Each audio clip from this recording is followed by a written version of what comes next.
చూపించారు పూర్వాభిషేకం టికెట్ ఉన్నా కూడా. అందుకని రేపు మన దగ్గర మాత్రం అందరికీ ప్లోత వస్త్రాన్ని వాసన చూపిస్తాం.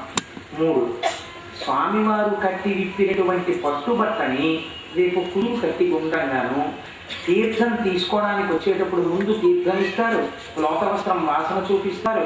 3వది ఈ కుదురు కట్టినటువంటి పట్టుబట్టని ఈ తల మీద పెడతారు.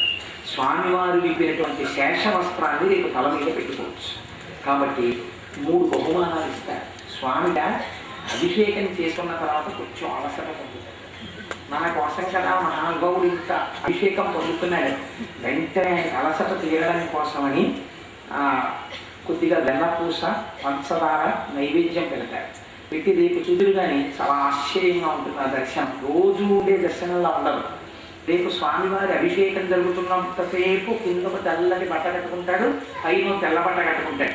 అభిషేకం పూర్తి అయిపోగానే పైన ఉన్నటువంటి తెల్లటి తడి బట్ట తీసి పొడి తెల్లటి బట్ట మళ్ళీ చుట్టి ఈ నడుముకి కట్టుకున్నటువంటి తెల్ల బట్ట తీసేసి వెంకటాచలంలో అయితే 24 మూరలు ప్రమాణం. మనకి ఒక మంచి పట్టు పీతాంబరం రేపు అలంకారం చేయబోతున్నాం. ఆ పట్టు పీతాంబరాన్ని వల్లెమాటుగా కట్టుకుంటాడు. అంటే పూర్తి పంచలా కట్టుకోడు. ఎంత దయాళువు అయి ఉంటాడంటే, నేను స్నానం చేస్తున్నాను అనుకోండి, అనుకోకుండా నా కొడుకు కంఠం వినపడింది అనుకోండి, ఏంటి వీడు వచ్చాడా పాండిచేరి నుంచి అనుకున్నాను అనుకోండి, ఎందుకు వస్తాడు నా భ్రాంతి, ఏదో కొడుకు వచ్చాడు అనుకున్నాను అనుకోండి. లేదు మా అబ్బాయి మాట, అమ్మ నాన్నగారు ఉన్నారా, నాన్నగారు ఎక్కడ ఉన్నారు అంటున్నాడు అనుకోండి.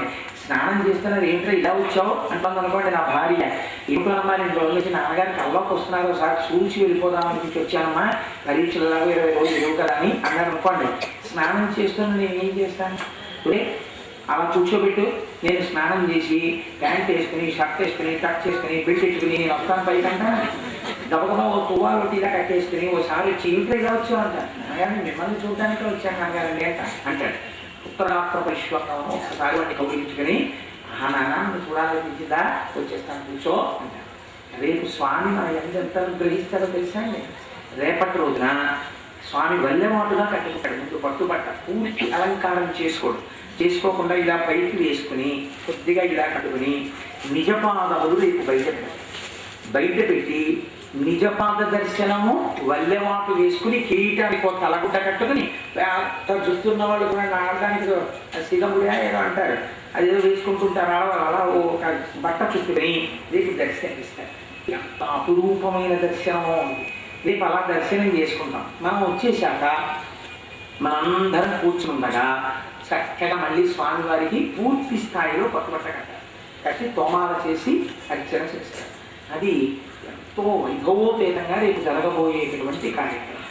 అయితే ఇది చూడడానికి కూడా ఒకటి మాత్రం నియమం, ఈశ్వరానుగ్రహం లేకపోతే చూడగలమా అంటే, రేపు ఇక్కడ సభలో ఎవరు కనపడ్డారో వాళ్ళని ఏమనుకోవాలన్నా, వీళ్ళు ఈశ్వరానుగ్రహమును పొంది ఉన్నారు.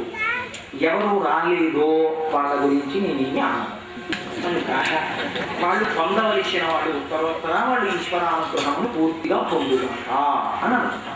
కాబట్టి రేపటి రోజున చక్కగా మన పట్టణానికి వచ్చి ఇంత వైదికంగా ఇంత చక్కగా ఇంత అందంగా చేసేటటువంటి బృందం కూడా వాళ్ళంత కష్టపడి చేస్తున్నారు కనుక మనం చక్కగా రేపటి రోజున ఆ వైభవాన్ని అనుభవిద్దాం. చూడండి, రేపు శుక్రవారం పురాభిషేకం అమ్మవారి యొక్క అనుగ్రహాన్ని అయ్యవారి అభిషేకం ఎలా కల్పిస్తుంది అంటే, దీని గురించి పెద్దలు ఒక మాట చెప్తారు. వెంకటేశ్వరుడి యొక్క శరీరం అంతటినీ కూడా లక్ష్మీదేవి ఎలా ఆవాహన అయి ఉంటుంది అన్నదాని గురించి ఒక అందమైనటువంటి మాట ఉంది స్వామివారి గురించి. అదే వక్త్రాబ్జే భాగ్యలక్ష్మీ. వెంకటేశ్వర స్వామి వారి ముఖమండలం అంతా ఎవరు ఆక్రమించి ఉంటారో తెలుసండి, భాగ్యలక్ష్మి ఆవరించి ఉంటుంది. ఆయన ముఖం వంక చూసి నమస్కారం చేశారనుకోండి, భాగ్యలక్ష్మి అనుగ్రహం కలుగుతుంది. రేపు ఆ పాలు ఆయన ముఖం నుంచి కిందకి జారుతుంటే అందులోకి భాగ్యలక్ష్మి అనుగ్రహ ప్రసారం కలుగుతుంది.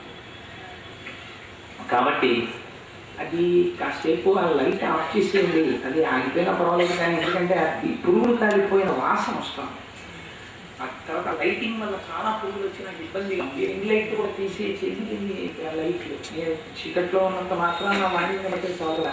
అందుకని వక్త్రాబ్జే భాగ్యలక్ష్మీ ముఖమండలమునందు భాగ్యలక్ష్మి ఉంటుంది. అలాగే కరతల కమలే సర్వదాదాన లక్ష్మీ, స్వామివారి యొక్క చేతి చివరి భాగమునందు ఈ వేళ్ల చివర నిరంతరము కూడా ఇప్పుడు ఉండడము ఇప్పుడు ఉండకపోవడము ఉండదు. ప్రతి క్షణం కూడా అయ్యవారి యొక్క ఈ వేళ్ల చివరి